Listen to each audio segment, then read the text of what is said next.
On entre dans la banlieue de Gaza, un paysage apocalyptique. Tout est détruit, tout est détruit. Plus âmes qui vivent, pendant des kilomètres et des kilomètres.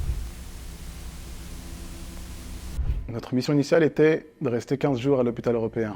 La grosse difficulté de cet hôpital, c'est qu'il contient énormément de réfugiés. Les gens vivent les uns sur les autres, ça sent l'urine, les selles, le vomi. En même temps, ça sent la nourriture, parce que les gens dorment à l'hôpital, donc ils cuisinent avec ce qu'ils peuvent, le pain. Il y a des gens partout, partout. Donc les gens vivent les uns sur les autres, donc ils se contaminent. Il y a beaucoup d'hépatite A, beaucoup de gastro, beaucoup de pneumonie. C'est la première fois que je voyais autant de patients avec des jambes nécrosées. Ils sont littéralement en train de pourrir, vraiment.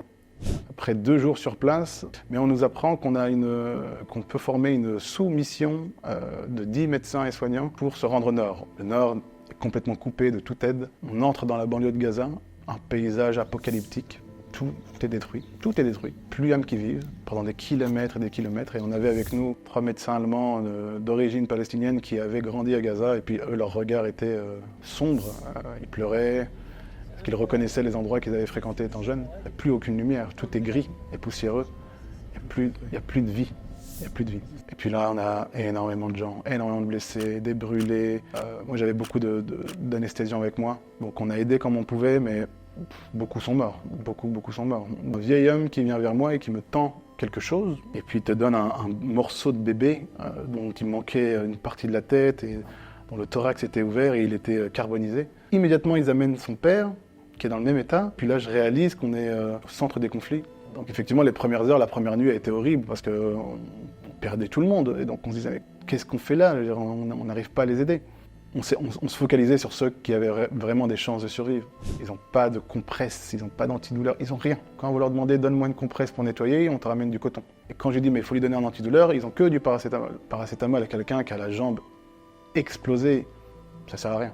Même le désinfectant, la bétadine, ils vont le diluer à 20% avec de l'eau. Très peu de moyens, et donc tu es obligé de faire avec. Même ton fil de suture, tu le recycles, tu recouds quelqu'un, puis tu le trempes un peu dans la bétadine et tu recouds encore une autre personne. Donc ça, c'est inenvisageable ici. En Europe, c'est inenvisageable. Beaucoup de cas qu'on n'a pas pu sauver en faute de moyens. Par exemple, un qu'on a intubé, qu'on ventilait manuellement, et qu'au bout d'une heure, on s'est dit, mais on peut plus, et on n'avait pas de respirateur. Les respirateurs étaient tous branchés. Donc on a pris la décision d'arrêter. Mais vous vous rendez bien compte que quand vous dites, ok, on arrête de le ventiler, il meurt dans les minutes qui suivent. Ça, c'est une décision qui était difficile, il avait 20 ans. Tout être humain devrait être touché par ce qu'on voit là-bas. J'avais reçu certains messages qui disaient que je m'y rendais parce que culturellement, ou parce que je suis musulman, je me sentais plus concerné, mais ça devrait concerner tout être humain. C'est-à-dire un adulte qui souffre, à qui on doit couper la jambe, il arrive à le comprendre. Mais un enfant ne comprend pas.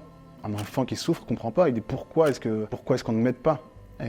Et ces enfants qu'on a pu soulager, ça a été vraiment un grand soulagement pour nous et une grande récompense également.